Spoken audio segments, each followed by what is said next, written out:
আসসালামু আলাইকুম। আমাদের গরু এবং ছাগলকে কৃমিমুক্ত করানোর জন্য কৃমির ওষুধ খাওয়াতে হবে। এই ওষুধগুলো গতকালকে রাত্রে আমি বাজার থেকে নিয়ে এসেছি। গতকালকে রাত্রে যেহেতু খাওয়ানো হয় নাই, আমরা সকালবেলার অপেক্ষায় রেখে দিয়েছিলাম যে গতকালকে সকালে খাওয়াবো ইনশাল্লাহ।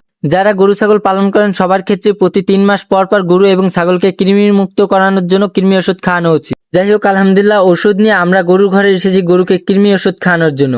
ওষুধগুলা আমরা একটা কলার পাতার এক টুকরো অংশ নিয়ে ওই পাতার মধ্যে ওষুধগুলাকে দিয়ে তারপর গরুকে খাওয়ানোর চেষ্টা করতেছি। যেহেতু আমি একা খাওয়াতে পারলাম না, কয়েকবার ব্যর্থ হয়েছি, সেজন্য ভাবলাম যে 2 জন হইলে হয়তো খাওয়াতে পারবো। যাই হোক, 2 জনে ধরার পরে তারপরও আমরা ব্যর্থ হলাম গরুকে কৃমি ওষুধ খাওয়ানোর জন্য। অনেক চেষ্টার পরও আমরা খাওয়াতে পারলাম না।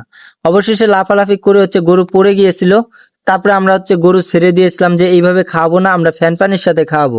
ভাবছিলাম পানির সাথে মিশ্রিত করে হয়তো এই ওষুধটা আমরা খাওয়াতে পারবো। তারপর আমরা যখন খাওয়াতে পারলাম না, তখন একটু পানি, তার ভিতরে একটু লবণ এবং ভুসি দিয়ে সুন্দর করে ওষুধটাকে আমরা গুঁড়া করতেছি। যদি দানা দানা বাঁধে তাহলে হয়তো খাবে না, সেজন্য মিহি করে একবারে গুঁড়া করতেছি যাতে পানির সঙ্গে একবারে মিশে যায়।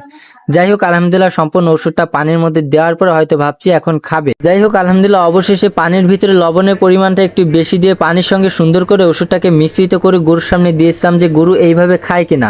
আলহামদুলিল্লাহ অবশেষে বেশি পানির সঙ্গে ওষুধটাকে মিশ্রিত করে আমরা গরুকে খাইয়ে দিয়েছি। যাই হোক, আলহামদুলিল্লাহ এরপরে এসেছিলাম ছাগলের ঘরে ছাগলকে ওষুধ খাওয়ানোর জন্য। ছাগলকে আমি 2 পা দিয়ে চেপে ধরে তারপর মুখের ভিতর ওষুধ দিয়ে মুখ চেপে ধরেছিলাম যাতে ওষুধটাকে বাইরে ফেলে না দেয়। অবশেষে আমরা ছাগলকেও ওষুধ খাইয়ে দেওয়ার পরে এখন খড়ের পালার কাছে এসেছি খড় টানার জন্য। আমরা মূলত ঘাস থাকার কারণে, আমাদের কাছে পর্যাপ্ত পরিমাণ ঘাস থাকার কারণে খড় তেমন একটা খাওয়ানো হয় না। যেহেতু এখন বৃষ্টির সিজন, তাই আমরা মাঝে মধ্যে গরুকে খড় খেতে দিই। যাই হোক, আলহামদুলিল্লাহ পর্যাপ্ত পরিমাণ খড় টানার পরে এখন ছাগলকে কয়েকটা কাঁঠালের ডাল দিতেছি খাবার জন্য। বৃষ্টির ভিতরে ঘাস একটু পরেই দিব।